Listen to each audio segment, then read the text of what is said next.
Messi. Oh, what a goal that is!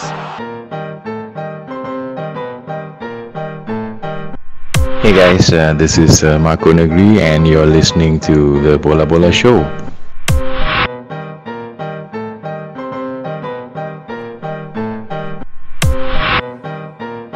Hello everyone and welcome to another episode of the Bola Bola Show podcast. And it's been a really exciting week. There's so much to talk about today. But first, let me bring in my two co-hosts. First and foremost, Bala. Hey, how's it going, man? Hi, Sivan. How are you? Another interesting week, as you said. This keeps going, and I'm looking forward to this show. Isn't it, Alvin? Yeah, fantastic. The Bola Bola wagon keeps rolling, guys. And today, so looking forward to this show. So, today, basically, we got a great show that we're going to record today where we have two very special guests.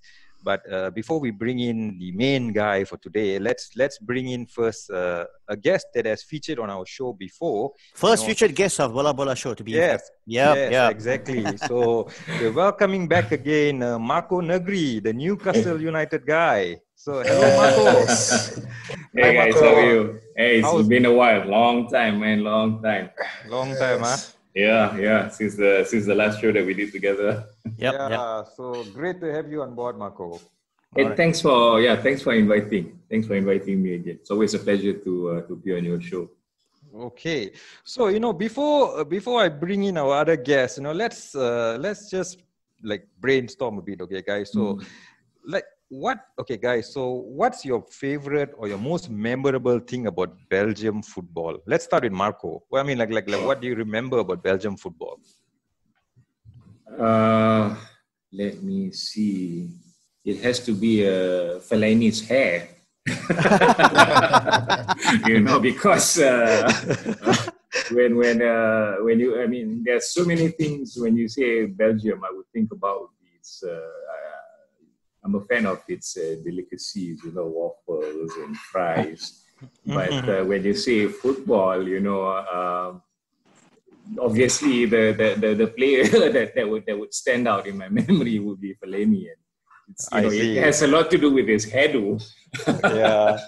Okay. Yeah. All right. So what about you, Bala?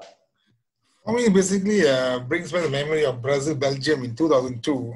Oh, yeah. What the great header by Mark Wilmots, and of course the goal was disallowed, and of course the Brazil with the Rivaldos and the Ronaldinhos managed to beat them 2-0. So that's my first fond memory of Belgium. And then their player always in my memory is Axel Witsel. He's playing for Dortmund. Basically, he was supposed to have a Juventus. And for whatever reason, he couldn't went there, and he ended up playing for Tianjin Quanjin in China. So, that was my memory about in Belgian football. And Steven? Well, if you ask me, it goes all the way back to 1986 when I remember watching Maradona 2 goal against Belgium. But, what a fantastic Belgium team that was. You had Eric de Rets, Jan Koelemans, Frankie van der Els, Enzo Schifo, who can forget him. Yeah. I mean, that generation of Belgium players is all class. I know sometimes when I say this, younger generations like, who? What? Who are they? Because, we're so used to it, as Marco mentioned, Fellaini, Hazard, Vincent Kompany, Lukaku. These are the current generation. Yeah. But let's put a stop there to Belgium because we have. I mean, who is our next guest on the show, by the way? Yeah. So our main guest for today, it's an honor basically for us here in the Bola Bola Show, and we would like to introduce to you guys the Belgium ambassador to Malaysia, His Excellency, Mr. Pascal Grégoire. Welcome to the show, sir. How are you doing? Hello, guys. Thank you for having me on the show and bola bola bole, Yeah. All right. Okay. As you all know, the Bola Bola Show had many first time. We had former national players, current national team coach, former national team coach, former World Cup winner. And sir, you are the first ambassador to feature in our show. Welcome. I'm truly humbled. And if I may add some other names to the current players. Of course, we have Hazard, we have Lukaku, we have Axel Witsel, but we have also Thomas Meunier, we have Dries Mertens, Thibaut Courtois. Wow. Kevin De Bruyne, Kevin De Bruyne. He was on the first front pages a few days ago. Okay. That's why I told you guys, Excellency is the best guest to be on this show. Yeah, no doubt about it. Yeah, he knows his stuff. Okay. As Belgian ambassador to Malaysia, what make you took an interest with Malaysian football? I would say, first of all, as Belgium is also a football nation. We are still first ranked men team in the FIFA currently. So this is kind of in our genes. I like the waffles, dear Marco, Negri, like the fries, like the beer, like the chocolate. Football is all in our DNA. So you grow up with football. As soon as you are able to walk, you are playing in the village team or whatever. So this is a general interest. And of course, when you are going abroad, you have always football team. And Malaysia definitely is not an exception. And a lot of has been done to promote the sport.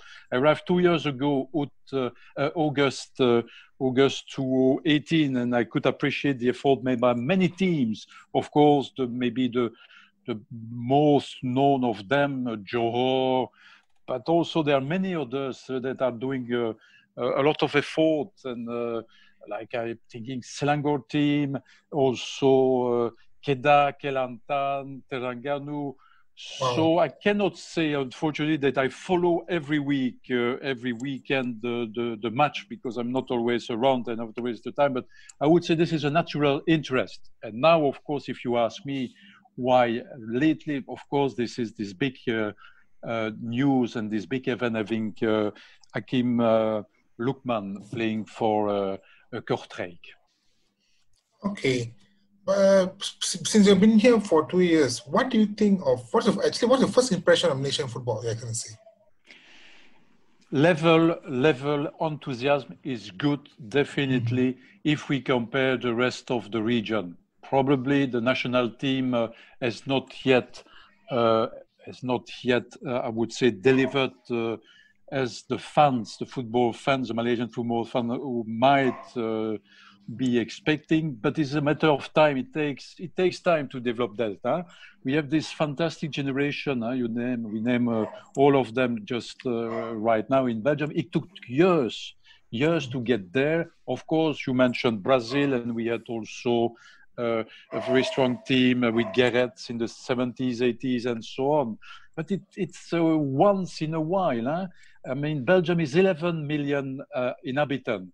The surface of Belgium is smaller than Pahang.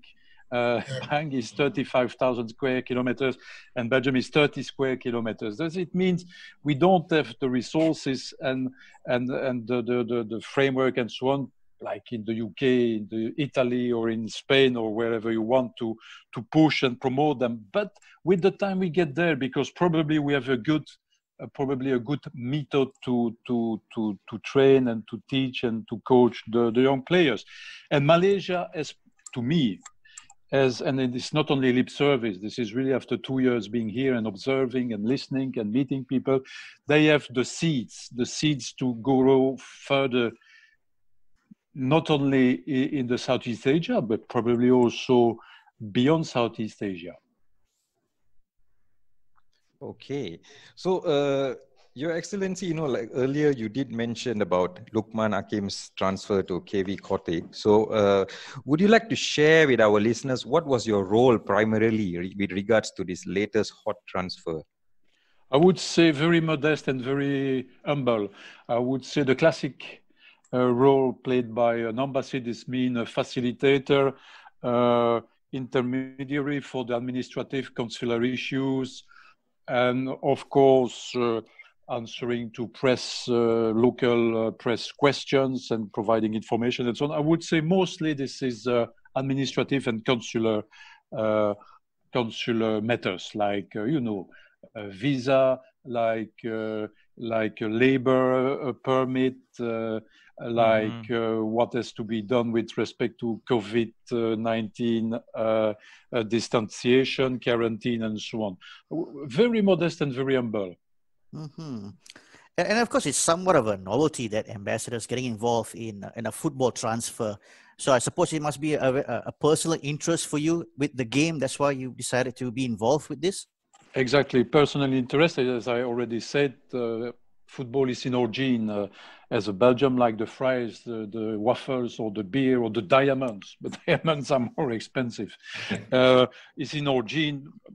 By the way, also other sport very popular with us is cycling, professional cycling. But maybe it will be another. There will be another opportunity to speak further about this and to develop. So definitely, this is interest. Personal interest, and also my deputy is very much keen, who, by the way, is from Kortrijk himself. So, you know, this is a kind of a sign, so to speak. And second, also, let's face it, as I would say, catalyst, as a leverage for promoting the image of Belgium in Malaysia. This is quite unique. When you remember that the first post of KVK Kortrijk after the arrival of Luqman in Kortrijk was seen more than 1 million times. You can imagine that it was not these were not mostly liked from Belgium fans. A lot of likes and views from Malaysian fans and also beyond. So in terms of promoting the image, the knowledge and the goodwill about Belgium, this is quite unique. Okay. Hey, so Marco, so do you think like the Belgium football and its league could serve as a better avenue for Malaysian footballers who wish to test the water overseas? And why would that be?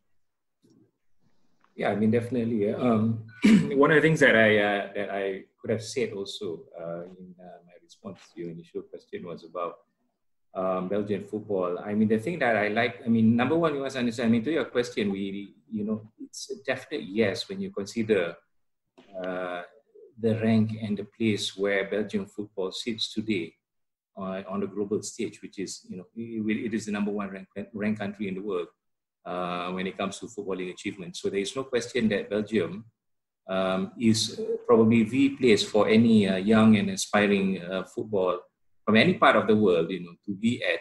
The thing that I like about how Belgium had sort of built its football team today, you cannot distance yourself from talking about the achievements of the Belgium golden generation that came out from the country's from the transformation of the country's youth structure. It was called Project 2000, and there was a youth coach that sort of gave birth to the global superstars that we see today.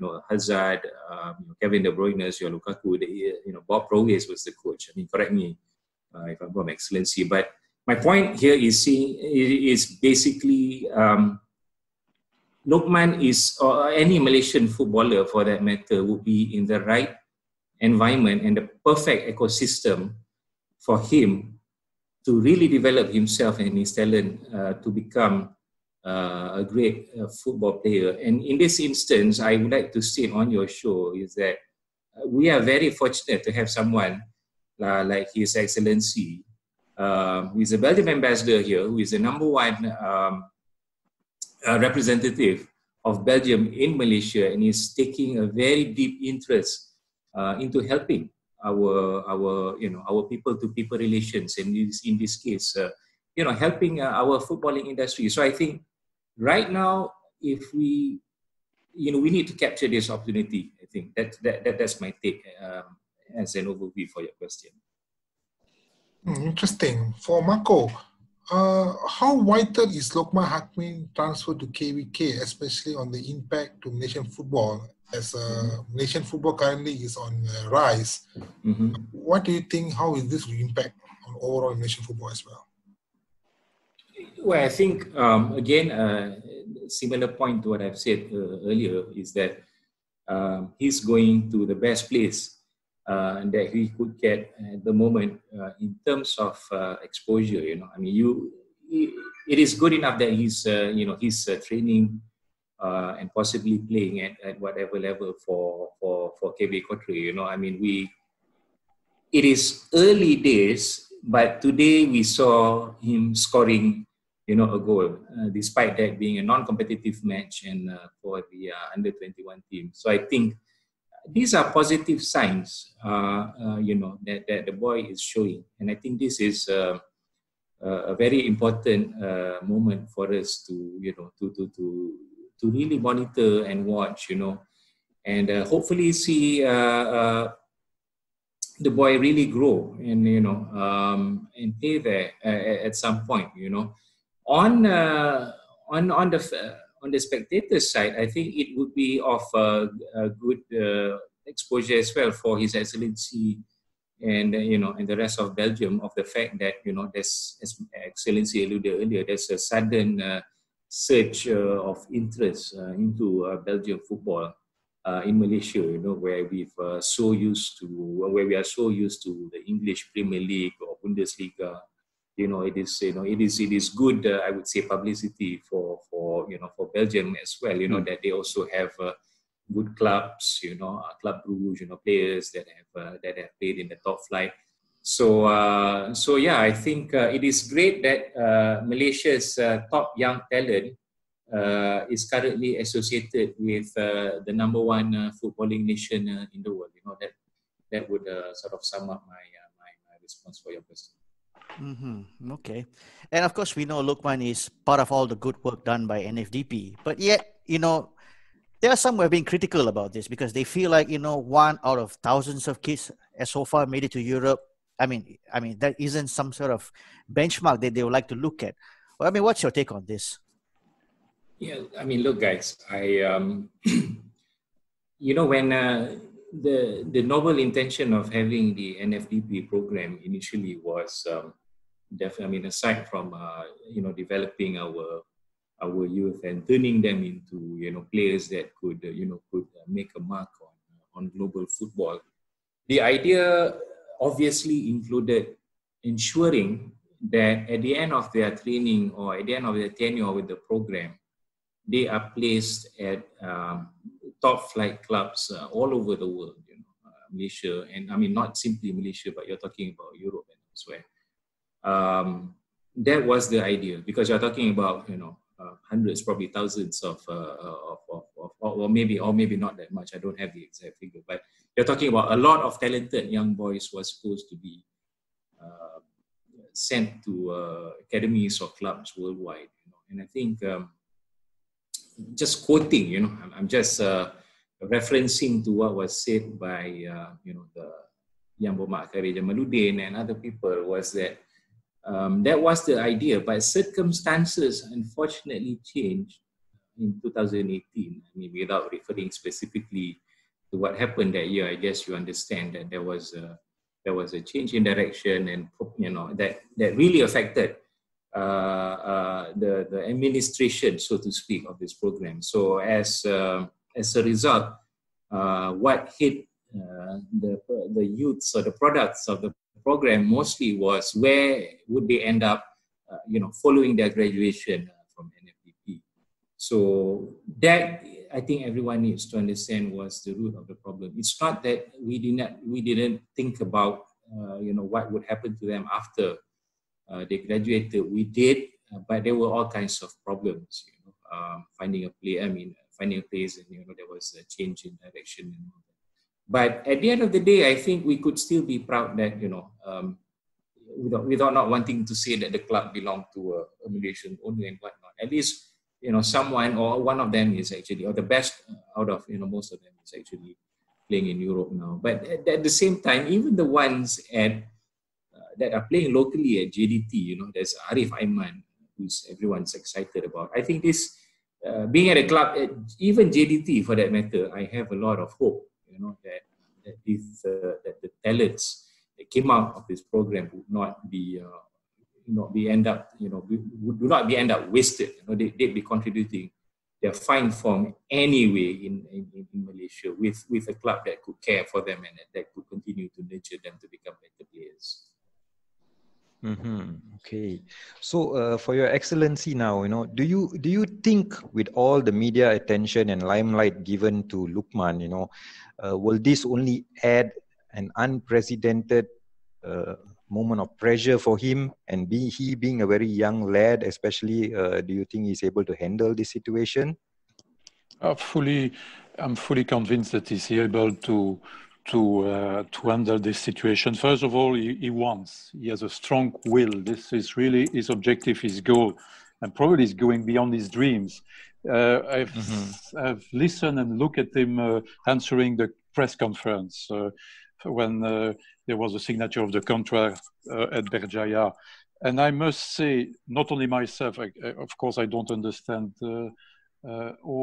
everything in Barca, but we discussed it afterwards with Tan Sri Vincent Tan, and we both agree that he has definitely something in the legs, but he has also something in the brains and in the mind and a strong will, and this is what on the side of a strong motivation, and of course he knows very well that all the Malaysian football fans' eyes are on him, and he is a target, and he takes it very positively, as a kid should, as a young kid, even if he's called to become, he's already a professional football player. He takes it as a kid should take it with hope and with proud also of being Malaysian and bearing the Malaysian flag. And we are at few days from Merdaka on the 31st. He's very proud of it. And I think that while this kind of question that will he be able to bear the pressure, isn't it too early? But when is it too late? Then you see what I mean. You have to start somewhere. This will become something very constructive and positive, not only for him, but it depends only on him, of course.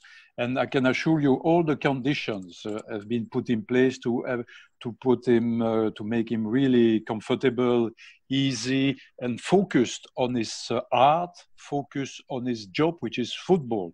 He is with a local, nice family there.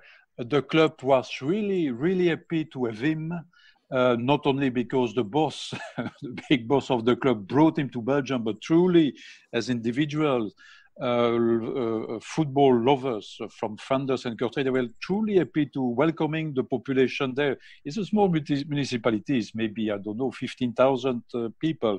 So it's a big Kortrijk, so it's a big family. And I think that everything is in place for him to feel comfortable, to develop himself, to progress, and to gain more experience, because let's face it, Kortrijk is just the start. It's just the start. And he signed for 5 years. In 5 years, many things can happen, and I'm sure for the best in his case. So give him the time to prove himself, give him the time to develop himself. And I would say, as not an advice, who am I, but as a suggestion for the fans here, just cherish him, just treasure him, of course, with a lot of pragmatism and realism, and also, I would say, see it as a pioneering, not only through Belgium. Belgium is a getaway to the rest of the biggest team, right? And it's not for nothing that all the big names, Belgium big names that we mentioned at the start of this chat, made it mostly outside Belgium, of course, in the Belgium national team, mostly in British clubs, in French clubs, in Spanish clubs, Italian club. So this is a marvelous start. This is the start of a good story. On the other hand, nobody has a crystal ball to see, and football is a tough game. An accident or whatever can happen, and it can break a career. You are 35 years old, or you are 22 years old, a bad accident, and that's it.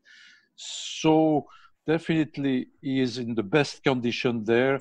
The club is a kind of family-sized, family mentality environment, although playing in the first division and first national division. So it's not a small club. And wishing him all the very best, but I trust him very much. I feel it. I feel it. Again, it's not a lip service. He got it.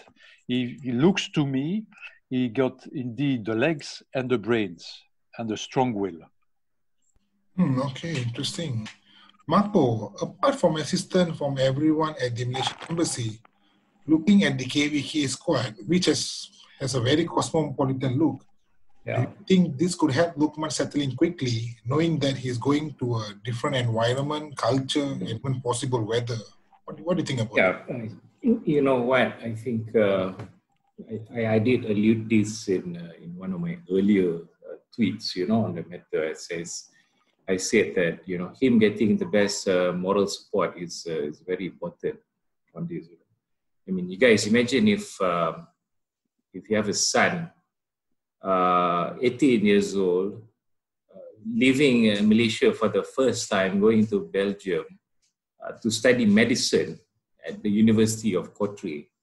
I think you would be worried and you would think about his well-being, and it's the same principle applies to anybody trying to be in a country for the first time on their own. In an alien land, you don't speak the language, you're not familiar with the food, you don't know anything about their culture. So what Luqman needs at the moment is moral support, especially from I would say from the Malaysian community within the area, if there are any. I mean, we need to immediately make him feel at home, but at the same time, I think Luqman has to have the best of mental strength, and he needs to have he needs to be really strong in spirit, and he embrace his new role as a player there. This is the best time for him to to learn something on his own, something new, make new friends, meet the best possible coaches and players from all over the world. So I think it's very crucial for Luqman to keep his head up, and I think with a lot of help. In this case, he's even getting the attention as high up as the Malaysian Embassy in Belgium. So I think he should, for someone who has been grilled by the great Lim Tiong Kim for many years, he should be able to adapt well to his new role instantly. Okay, that's quite encouraging. Yeah. Your Excellency also has recently been involved with some discussion with the JDT. Perhaps you would like to share with our listeners more on this? Come again? Basically, you have involved some discussion with JDT on this matter, right? Perhaps you would like to share with our listeners more on this? With the Crown Prince of Johor. Yeah. The Johor Darul Ta'zim Club, yes. Okay. Yeah. So it's not recent. It's been already a few months ago. Because by now we are already end of August, but a few months ago, in fact, I had the opportunity, surely the last 6 months probably, to catch up with His Royal Highness, with the Crown Prince, twice. And why? Of course, because we spoke, we spent two evenings, by the way, and introduced us his managerial team and so on and so on. And of course, it was about football, all about football, and mostly because also he was very much interested to know further, not only about Belgian football, about Belgian players, but also about the organization of Belgium football. How is it managed? How do we train the young people and so on? And also, it was his opportunity. He was interested to meet with a Belgium consulting company, which is focusing mostly on how to train the younger players, how to organize a club, and so on and so on. And it was an opportunity not only to talk about Belgium football, to introduce this Belgium company, which is called Double Pass. Has been created with some former professional Belgian players, but not only, university teacher and so on. And this has been very, very highlighting, because no need to tell you that the Prince has also football in his gene. Not only in his gene, but he breathes football. He eats football. He dreams football, probably, if I may say. So this is in this framework. It was really interesting. Okay. And of course, for us, we wish Luqman Hakim nothing but the best. These are exciting times for the young lad. Also exciting times for Malaysian football as well, because in our next segment, we still have a lot to discuss about Malaysian footballers abroad. So stay tuned.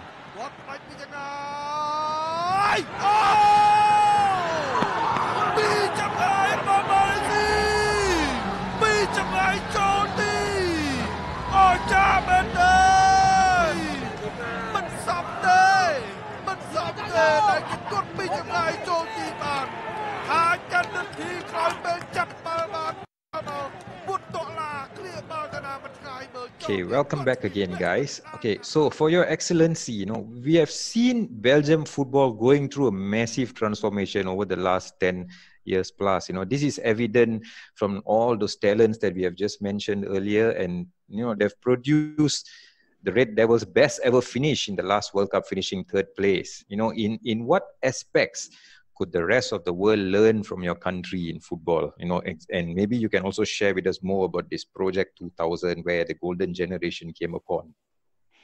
Yeah, I would say there is no secret as such.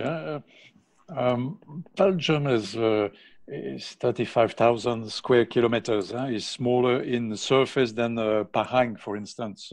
No, Belgium is 30,000 and Pahang is 35,000 kilometers. So to tell you, imagine out of Pahang, but for instance, coming out such a young generation. Of course, we have 11 million inhabitants, which is much more than in Pahang, but so it has been a long process. It has been a long and a bumpy process. In some years, we get to the semi-final in Mexico, the Guéret's generation and so on, and then in 2000, and then till now, the latest FIFA ranking where we are the first. It's a bit ups and down. I think there is a structure in place. Resources, even if they are not the ones of the biggest club in Europe or in the world, resources has been put it from the early stage, a younger player till they develop beyond 18 years old. Not only financial resources, but I would say brain resources to allow them also to, in parallel, continue their studies if they want it, and so on and so on. So it has been a long-term process, learning by doing, and also let's face it, the fact, and I want to come back to what Marco said, the fact that Luqman is exposed not only to Belgium footballers, coach, and fans and public, but also will be exposed to the rest of Europe by his central position in Belgium. It will help him to open his mind and to learn. And the fact that we were able to export to some extent our best players outside in clubs that had other much more resources and much more professional even than we have in Belgium was a unique and golden opportunity for the national team, because they were able and they are still able to come back and to play for the national team. So you see, this is a multi-layers, multi-purpose almost approach. It takes time. And of course, you have to believe it. And of course, what is important, fan base is very important. I mean, the talent of the player, of course, are crucial, are the priority, are first on the agenda. But if you have also a fan base that is pushing you and pushing you to do the best, not only in the team as a whole, but as individually, it's a really a win-win situation, and I would say a successful cocktail. And of course, like in any countries and in any generation, you have always stars, individuals that are really on the target of the younger kids, of the fans and so on, and it creates emulation. And I think Malaysia is good on track. The point is to perseverate, probably to do here and there some more fine-tuning in the professionalization of the management, the way also probably you broadcast it, and so on and so on. But I feel it's on its way, and on the good path. But I would say, leave some time and the benefit of the doubt of the national management of football, of Malaysian football, and also to the state football and the municipal management, to the highest authorities, football authorities in the country, because it takes time. It is a learning process. It's a very humbling process. Most of the time you lose. Point is to learn about it and to have a strong structure that is able to carry on and to push and pull the best talents. Wow. And of course, still keeping on the topic of Belgian football, we do know that we have a half Malaysian, half Belgian player who made quite a name for himself, Dion Cools. Exactly. Of course, he seems eligible to play for Malaysia based on his, his background, his parental background. But seems like it hasn't happened just yet. So, Marco, what's his current situation like at the moment? Will we be able to see him in a Hari Malaya jersey anytime soon? Maybe Excellency is the best person to answer your question. Of course. Anyone, no problem. And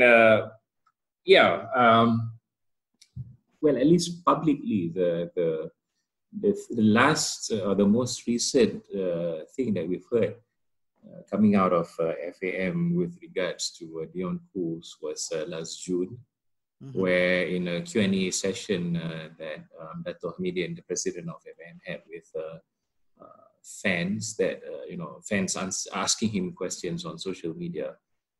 There was a question on Dion Cools, and his response was that, if I remember correctly, that they're still talking to the player, and hopefully, at some point he will play for Malaysia. So my take on it is that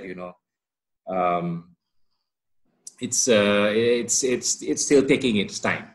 I think if I'm Dion Cools and I'm at that age, I stand a strong chance of turning out for Belgium. I would probably give it a shot still, because you must also consider the fact that Dion is now playing for the Danish Superliga champions, Midtjylland. So his skills and ability is being widely recognized in Europe.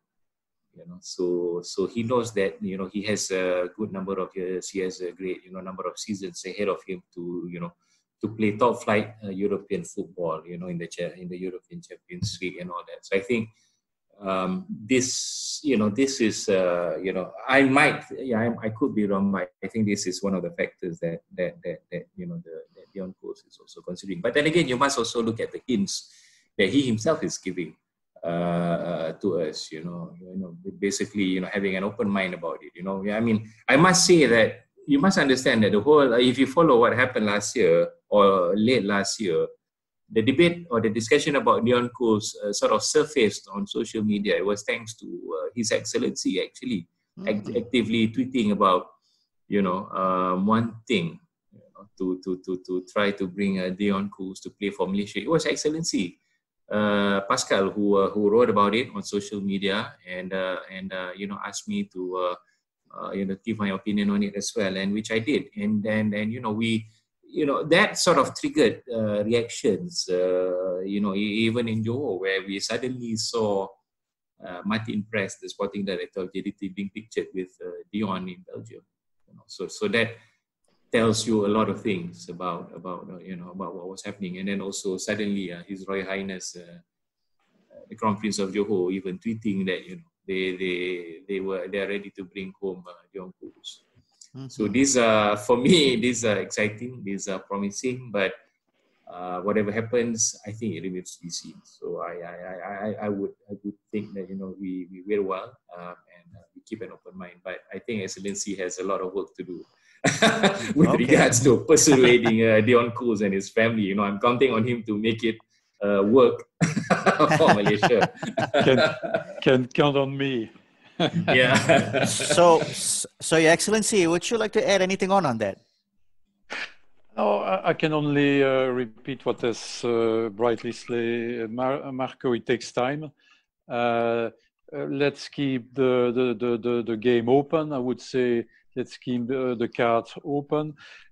Dion is 24 years old, so it means he's not anymore a junior player as such, but he still has a long career in front of him, and of course he wants to push it further, and he wants to demonstrate it further. This is why he chose probably to join a Danish club, and probably afterwards he might have, and I hope for him he has other things in mind. But this is also, and he is also totally conscious that he has a strong fan base or background in Malaysia with Malaysian football players. So he's completely aware of this. Point, of course, and we can imagine easily, point is how he can balance it with his current engagements, current contracts and agenda and so on, with availability for the Malaysian team. But my guess, and it's very personal, I would say don't quote me necessarily on this, this is, you need to be two to tango, you see what I mean? You need to be two to tango, and you have to dance on the same music, and if possible not in different corners of the room, right? So it takes time, and probably everybody will be keeping sniffing the back of each other, but I'm quite positive that behind the scenes it might at some point work. When, how, this is a question mark. Nobody has the answer, and maybe not even Dion himself, if I may dare to say it. I don't know. But this is still a possibility, a strong possibility. And again, if I can give a personal opinion, it would be sad that he would not be able to join the national meeting just because of, for instance, incompatibility of agenda or whatever, because he has a potential to bring Malaysian football to another level, not alone, of course, but with his experience, definitely he would be a tremendous asset for a Malaysian national football team. Marco, talking Malaysian football team, for Chinese squad currently, right back occupied by Matthew Davies and also Shami Safri. But having Dion, who's a prominent guy who played in the Champions League before, what will you think he will be agreeable to play for Harimau Malaya, and how much an impact would you think that it have on our Malaysian football in general? Basically, what would it mean for us, and would he be a real quick thing? And knowing that he's about 6 feet tall, which I think also can play even as a centre back, how do you think benefit Malaysian football as overall? I mean, as you guys have been, we've been talking to each other as friends for quite some time now, guys. And you guys know one of the things, or one of the work that I do on my own, by the way. I mean, it's not for anybody. It's searching and talking to players that have Malaysian blood abroad.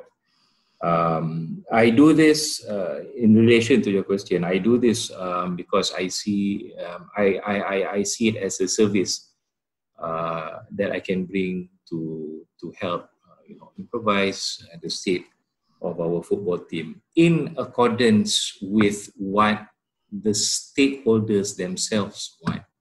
Okay, when I say that, I refer to the fact that in FAM, there is a committee on naturalization, as they call it, which includes, naturalizing players that are eligible and are legitimately, or legally, able to be processed, and also, looking for Malaysians that are, that they are mixed, like Dion, and they're playing abroad. Simply because the national, at least for the senior team, we cannot talk about the under-19 because they have a different perspective and approach altogether. I'm talking about the senior team here. There is that short-term target and the national that the FM would like to achieve with the national team, which is in the near future is qualifying for the final rounds of the Asian Cup. And definitely someone like, Dion, for example, would help achieve that objective simply because of the difference and the quality that he brings immediately to the team. This is the most important point that I would like to emphasize. Yeah. We've had half Malaysians and half Europeans, or half any other races coming into the national team, or even not even coming into the national team. They just obtain a passport and they don't end up playing for the national team. They end up going back to their country of birth. So in the case of Dion, there is an assured immediate impact that he would be able to bring. We already have Matt Davis, sort of cementing himself in that position. There's also Shamai Safari who can play on the right, as you said. But if I'm Tan Cheng Ho, the national team coach, I would want as many options, good options that I could pick from for my pool of players, for any position for that matter. So there is no question that having somebody like Dion would really help me achieve my objective. And in this case, what my employers would want, which is a qualification for the Asian Cup final. And imagine, if Dion Cools, if at all he plays for Malaysia and plays for a club that is based in Europe, you can imagine the wonders that this would do for our own image and prestige. Think about Neil Etheridge, the half Filipino who is playing at Cardiff or in English football. People were suddenly talking about, there's this Filipino goalkeeper, playing in England, which was unthinkable, years ago. So this is publicity-wise, prestige-wise, I think it would do miraculously well, for our national team. So that's my take on the subject. Mm-hmm. Okay. And with that said, we will get on to the next segment, because we already focused on a Malaysian footballer who is going to Europe or is in Europe right now.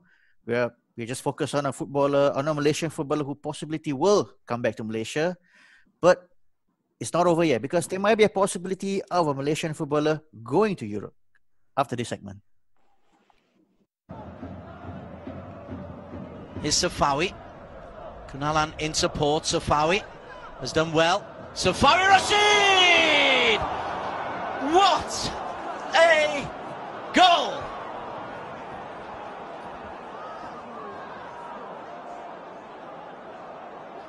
Well, it's absolute class. Okay, Marco.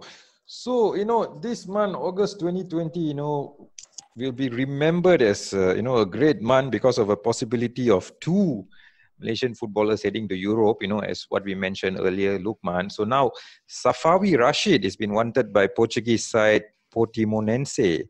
And JDT are open to listen to offers. So how do you see this deal going? Is it considered a done deal already?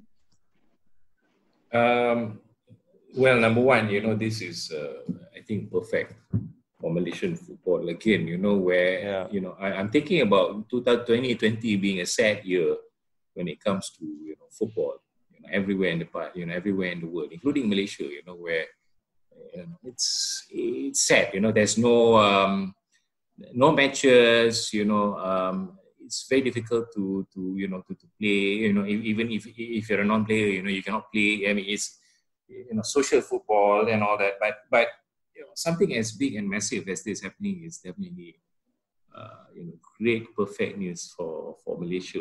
I think this is the kind of news that we should welcome. I think it really counters a lot of narrative and arguments about why we need to naturalize more or search for more players that are abroad. Now we are actually doing business in another way and in a better way, actually. Instead of us getting a lot of them back here, we are now sending our best ones here over there. So I think this should be the approach that we should be taking. As of the question that is it happening or not, well, I'm just watching for developments myself. I'm looking at what was what was said by Coach Benjamin Mora earlier in the news, where he's also waiting to see, either this move is happening or not. But at least judging from what's being said on Instagram by His Royal Highness Crown Prince, I think he's really, it seems that this move is a go. I think Safawi is eventually going to leave for Portugal.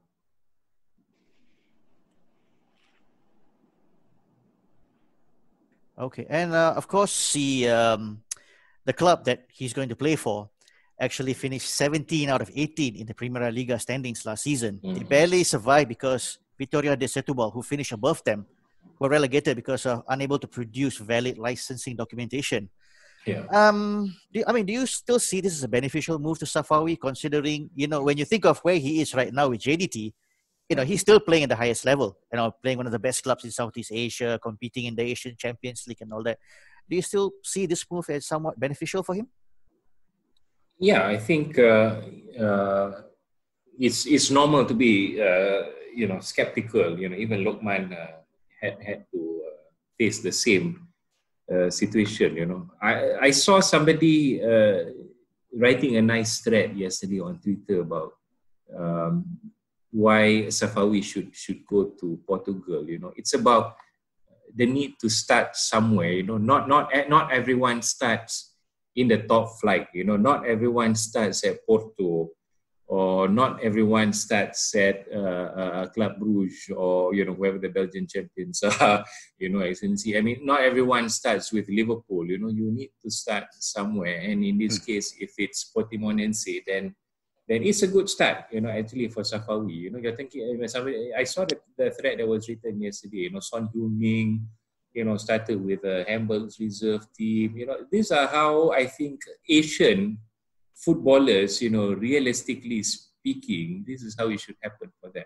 And we must understand that, we don't see every day for a Malaysian footballer to be getting offers from clubs in Europe, and top flight clubs, or whichever good club that has good standing in European football, So he has to be applauded, and I think a player like Safawi, who is immensely talented and who's our, is one of our best players in the national team, going there is something that we should, we should support. And judging from what I have gathered about the club, anyway, they are probably one of those that gather a lot of young talented players from every part of the world and have them move on to to bigger and better clubs. So I think this we hope to have or see the same effect happen for Safawi. Even Luqman at Kortrijk, at some point. So that's what I think.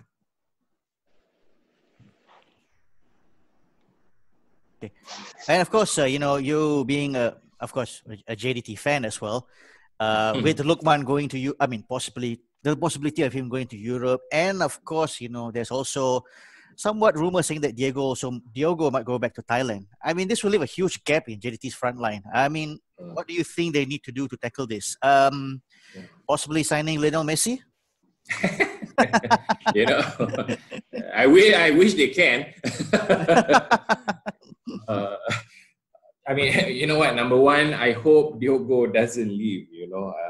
I really do not want that to happen. I think he's doing so well for JDT at the moment, and we're having such a great campaign. Even though we've only played a few matches, but we're having a great campaign in the Asian Champions League.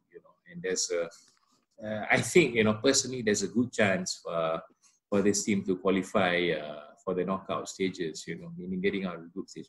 So there is definitely a strong need to have somebody like Diogo in this team. As to addressing the gap with the departure of, or the possible departure of Safawi, JDT has a good squad depth anyway, and many people or many of their fans would want the other names to step into the role. And you have Shafiq Ahmad, who's doing so well for the Malaysian national team, who gets games at JDT, but not as much. So So he could step up to that role, depending on how the coach see where he fits in.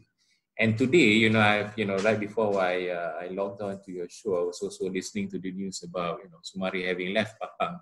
And I think that sort of sealed his move to JDT. So now we are having, this nice depth of talented Malaysian national team players already, filling the gap that could possibly be left by Safawi. And the thing about JDT is that it's a club that is never shy to invest in the transfer market each season, be it on local players or even foreign. I mean, they are so ambitious. I don't know, maybe not Lionel Messi, but you do know that a few years ago they've had conversations with Samuel Eto'o, right?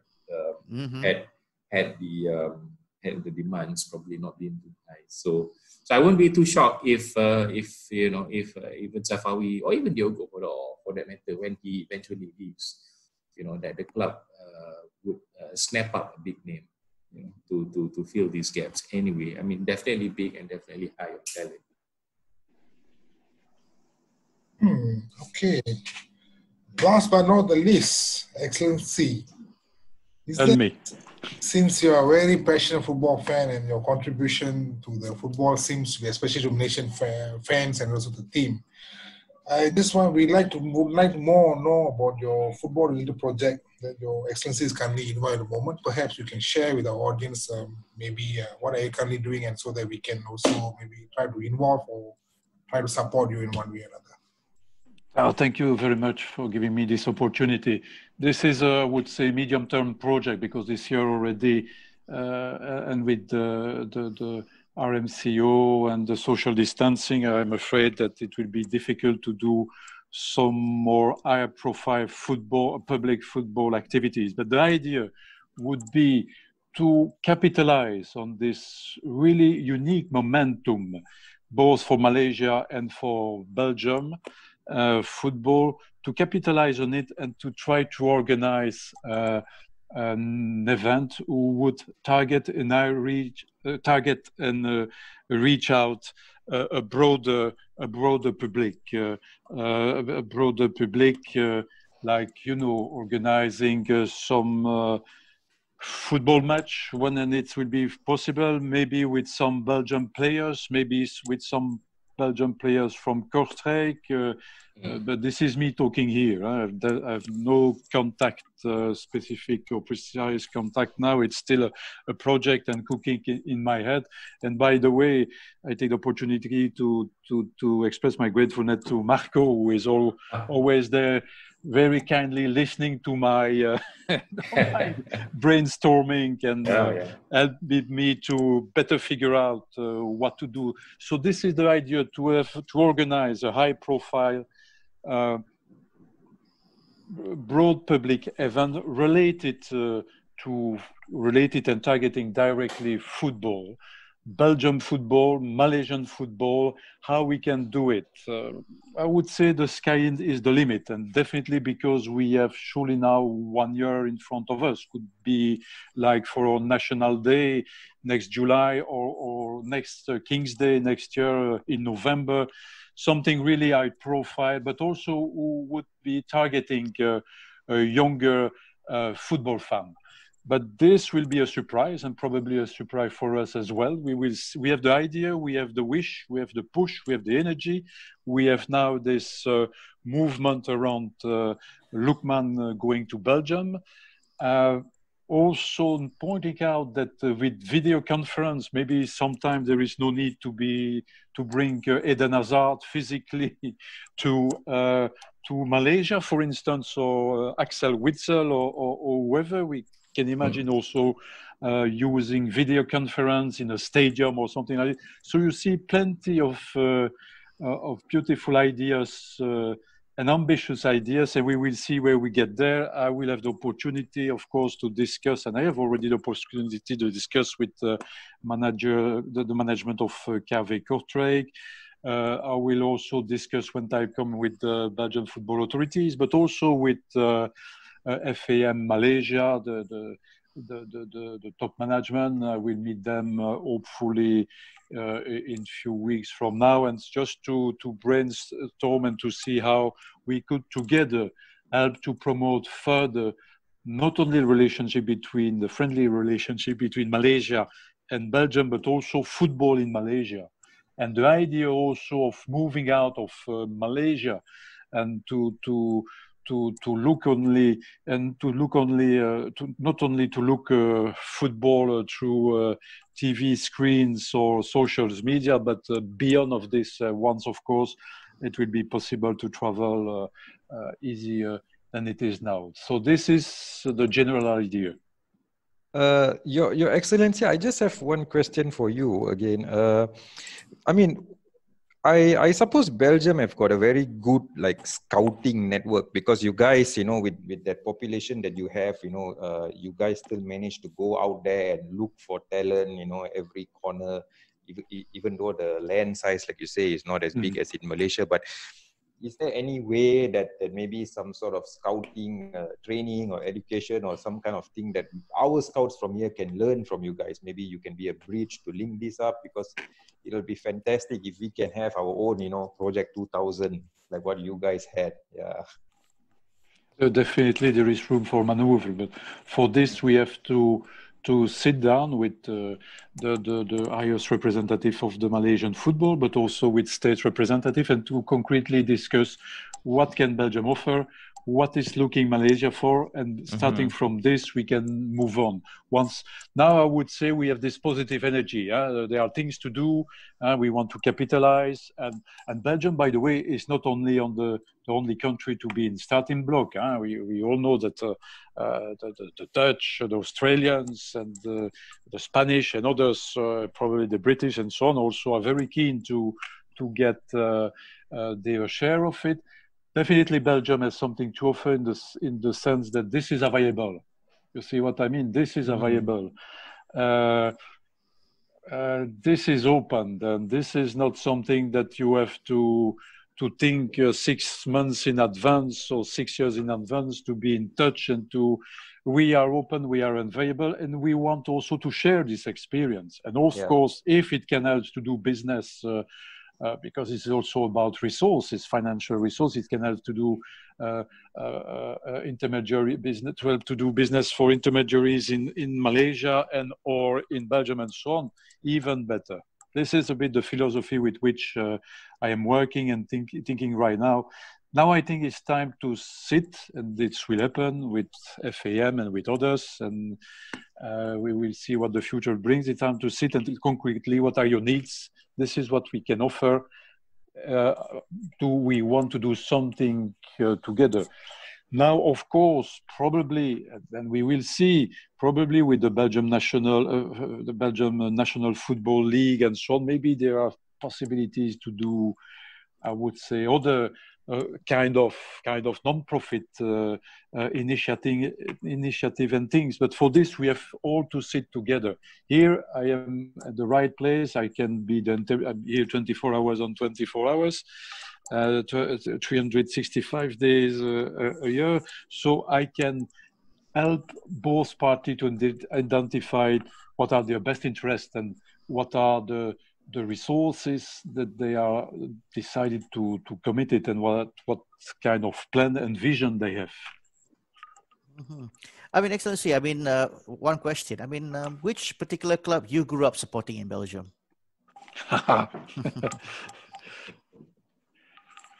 Kortrijk, of course. Okay. You can say others. We understand. We will understand it. Kortrijk is my favorite forever. Okay. Hidup mati Kortrijk. All right. Okay. Any last question, guys? Or any last words, Marco? Anything you'd like to share with us? Well, again, thanks for having me on the show. I think it's been a great topic, to be honest, talking about Belgian football earlier. Again, I want to emphasize of the fact that we here in Malaysia are very grateful to have His Excellency Pascal Grégoire on our side. And when I I say us, I'm referring to the Malaysian footballing community in Malaysia because of his deep passion on the subject. I've, as Excellency have alluded earlier, I talk to him quite frequently, and I'm really intrigued by his deep interest on our football, and this is genuine. That he really wants to help further the cause and make something great happen between our relations using football. I must tell you guys, there are many ambassadors in Malaysia. All of them are great. All of them are brilliant. But I really admire the spirit that Excellency Pascal really shows, in what he wants to do with football. And I really hope that, I'm ready to help him achieve.